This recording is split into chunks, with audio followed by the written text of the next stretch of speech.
Welcome to MMV talks. നമ്മളിന്ന് മണി, പണം എന്നതിനെക്കുറിച്ച് ഒരു വ്യക്തികളുടെ കാഴ്ചപ്പാട് എങ്ങനെയാണ്, അതുപോലെ സമൂഹത്തിന് അതിൻ്റെ കാഴ്ചപ്പാട്, അത് വ്യക്തി തീരുമാനിക്കുന്നതാണ്, സമൂഹം എങ്ങനെ തീരുമാനിക്കുന്നു എന്നുള്ള കാര്യം എന്താണ് പൊതുവൽ പണം എന്നുള്ള യഥാർത്ഥ വസ്തുതയെക്കുറിച്ചുള്ള ഒരു ധാരണ, അതിനെക്കുറിച്ചൊന്ന് സംസാരിക്കാം. പണത്തെക്കുറിച്ച് ശരിക്കും പൊതുവിൽ തെറ്റായ ധാരണയാണുള്ളത് നമ്മുടെ സമൂഹത്തിൽ. ഉദാഹരണമായിട്ട് പറയുകയാണെങ്കിൽ നല്ല പണം ചീത്ത പണമുണ്ട്. അതുപോലെ തന്നെ പണം ചില ആളുകൾക്ക് പറഞ്ഞതാണ്. അതുപോലെ തന്നെ എല്ലാവരും വിചാരിച്ച പണം ഉണ്ടാക്കാൻ കഴിയില്ല. പിന്നെ നമ്മുടെ ജീവിത സാഹചര്യമാണ് പണം ഉണ്ടാക്കുന്നതിൻ്റെ പ്രധാനം. ഇങ്ങനെയുള്ള കുറേ തെറ്റായ ധാരണകളാണ് സമൂഹത്തിൽ പണത്തെക്കുറിച്ചുള്ളത്. സത്യത്തിൽ പണം എന്ന് പറയുന്നത് ഒരു എനർജിയാണ്, ഒരു ഫീലിംഗ് ആണ്, ഒരു മൈൻഡ് സെറ്റാണ്. അപ്പോൾ ആ പണത്തിൻ്റെ മൈൻഡ് സെറ്റിലേക്ക് നമുക്ക് കടക്കാൻ പറ്റിയാൽ, അല്ലെങ്കിൽ പണത്തിൻ്റെ ഒരു വൈബ്രേഷനിലേക്ക് നമുക്ക് കടക്കാൻ പറ്റിയാൽ നമ്മളിലേക്കും പണം വരും. ആ വൈബ്രേഷനിലേക്ക് കടക്കാൻ പറ്റുക എന്നുള്ളതാണ് ഏറ്റവും പ്രധാനം. അപ്പോൾ അത് കടക്കണമെങ്കിൽ നമുക്ക് കുറച്ചുകൂടെ പണത്തെക്കുറിച്ചുകൂടി നന്നായി മനസ്സിലാക്കണം. പണം എങ്ങനെയാണ് സമൂഹത്തിൽ വർക്ക് ചെയ്യുന്നത് എന്നുള്ളത് നോക്കണം. ചില ആളുകൾക്കത് ജന്മസിദ്ധമായിട്ട് തന്നെ, അല്ലെങ്കിൽ അവരുടെ എക്സ്പീരിയൻസിലൂടെ അവർക്ക് മനസ്സിലാക്കാൻ കഴിയും. പക്ഷേ നല്ലൊരു ശതമാനം ആളുകൾ ഇപ്പോഴും പണത്തെക്കുറിച്ച് വളരെ തെറ്റായ ധാരണയാണുള്ളത്.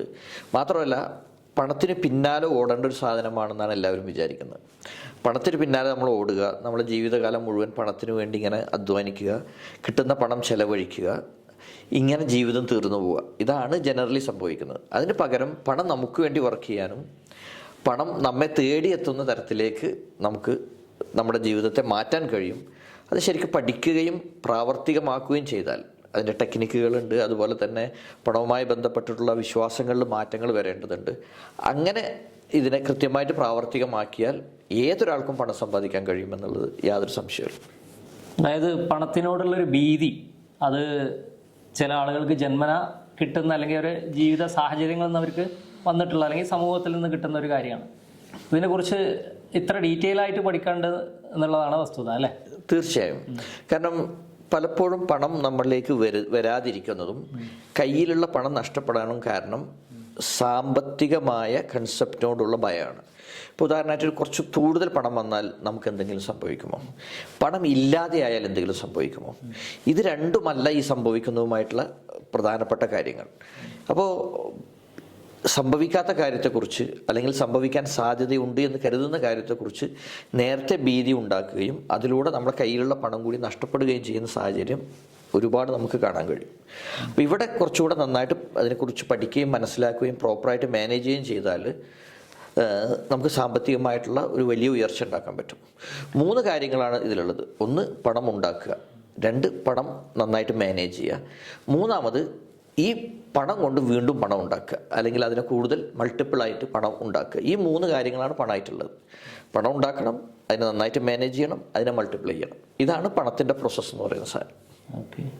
അതായത് നമ്മളിലേക്ക് പണം ഒഴുകണമെന്നുണ്ടെങ്കിൽ ആദ്യം ആ പണത്തിനോടുള്ള മനോഭാവം മാറണം, മാനസികാവസ്ഥ മാറണം. പണം ഇഷ്ടമുള്ള ആളുകളിലേക്ക് മാത്രം പോകുന്ന സാധനമാണ്.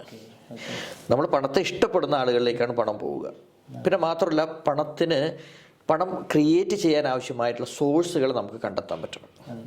ആളുകൾക്ക് സംഭവിക്കുന്നത് പണം കണ്ടെത്താനുള്ള സോഴ്സുകളെ കാണാതെ പോകുന്നു എന്നാണ്. പണവുമായിട്ട് നല്ല ബന്ധമുള്ള, പണത്തെ ഇഷ്ടപ്പെടുന്ന, പണത്തെ നല്ലതാണെന്ന് വിചാരിക്കുന്ന ആളുകൾക്ക് ഈ സോഴ്സുകളിലേക്കുള്ള വിസിബിലിറ്റി കൂടുതലായിരിക്കും. അപ്പോൾ കൂടുതൽ വിസിബിളായിട്ടുള്ള സോഴ്സുകളിലേക്ക് കണക്ട് ചെയ്യാൻ പറ്റും. മാത്രമല്ല, അതിനുവേണ്ടി പ്രോപ്പറായിട്ട് സിസ്റ്റമാറ്റിക്കായിട്ട് വർക്ക് ചെയ്യാൻ പറ്റും. പ്ലാൻ ചെയ്യുന്ന കാര്യങ്ങൾ അതുപോലെ ഇംപ്ലിമെൻറ്റ് ചെയ്യാൻ പറ്റും. മറ്റേ മൈൻഡ് സെറ്റ് പ്രശ്നമാണെങ്കിൽ പ്ലാനുകളുണ്ടാവും, പക്ഷെ ഒന്നും ഇംപ്ലിമെൻറ്റ് ചെയ്യില്ല. ഭയങ്കര സ്വപ്നങ്ങളുണ്ടാവും, ഒന്നും നടക്കുകയില്ല.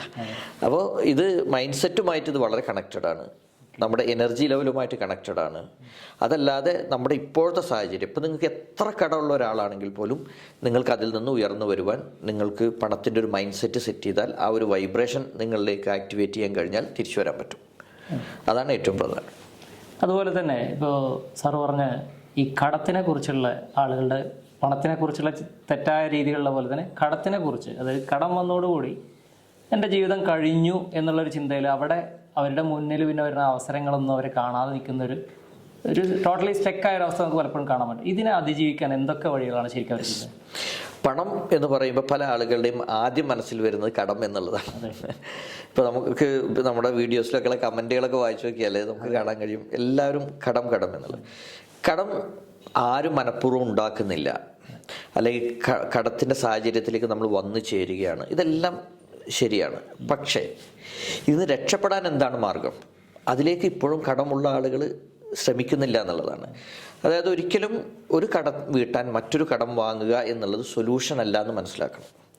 അപ്പോൾ എപ്പോഴും വേണ്ടതെന്ന് വെച്ചാൽ ഒരു കടം വന്നു കഴിഞ്ഞാൽ ആ കടത്തെ ആ കടം വീട്ടുവാൻ ആവശ്യമായിട്ടുള്ള സാമ്പത്തികമായ ഒരു ഭദ്രത ഉണ്ടാക്കാൻ നിങ്ങൾക്ക് വേണമെങ്കിൽ വേറെ കടം വാങ്ങിയിട്ട് അതിനെ ഇൻവെസ്റ്റ് ചെയ്യാം.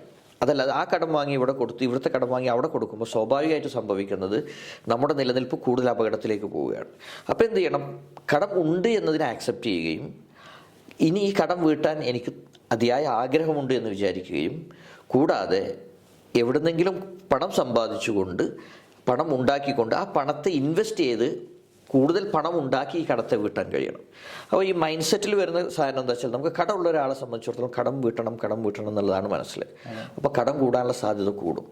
അതേസമയം സമ്പാദ്യത്തിൻ്റെ ഒരു മൈൻഡ് സെറ്റിലേക്ക് മാറണം. വെൽത്തിൻ്റെ മൈൻഡ് സെറ്റിലേക്ക് മാറിക്കഴിഞ്ഞാൽ ഇപ്പോൾ 1000 രൂപ കടമുണ്ടെങ്കിൽ 2000 രൂപ സമ്പാദിക്കണമെന്നുള്ള പരിശ്രമത്തിലൂടെ പോയി കഴിഞ്ഞാൽ ഈ 1000 രൂപ വീട്ടി ബാക്കി 1000 രൂപ നമുക്ക് മാറ്റിവെക്കാനുണ്ടാവും. അപ്പോൾ ഈ മൈൻഡ് സെറ്റിൽ മാറുക എന്നുള്ളത് വളരെ പ്രധാനമാണ്.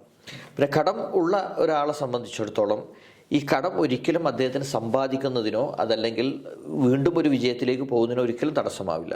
നമുക്കത് ഇഷ്ടംപോലെ ഉദാഹരണങ്ങൾ അറിയാൻ പറ്റും. പക്ഷേ മൈൻഡ് സെറ്റിൽ മാറ്റം വരുത്തുകയും വീണ്ടും മുമ്പ് ചെയ്ത അതേ തെറ്റുകളിലൂടെ പോകാതെ എന്താണ് യഥാർത്ഥത്തിൽ ഞാൻ ചെയ്യേണ്ടതെന്ന് മനസ്സിലാക്കുക, ആ കാര്യങ്ങളിലൂടെ ചെയ്താൽ തീർച്ചയായും നിങ്ങൾക്ക് എത്ര കടമുണ്ടോ ആ കടങ്ങളൊക്കെ വീട്ടി സമ്പന്നനാവാൻ നിങ്ങൾക്ക് കഴിയുമെന്നത് തീർച്ചയാണ്.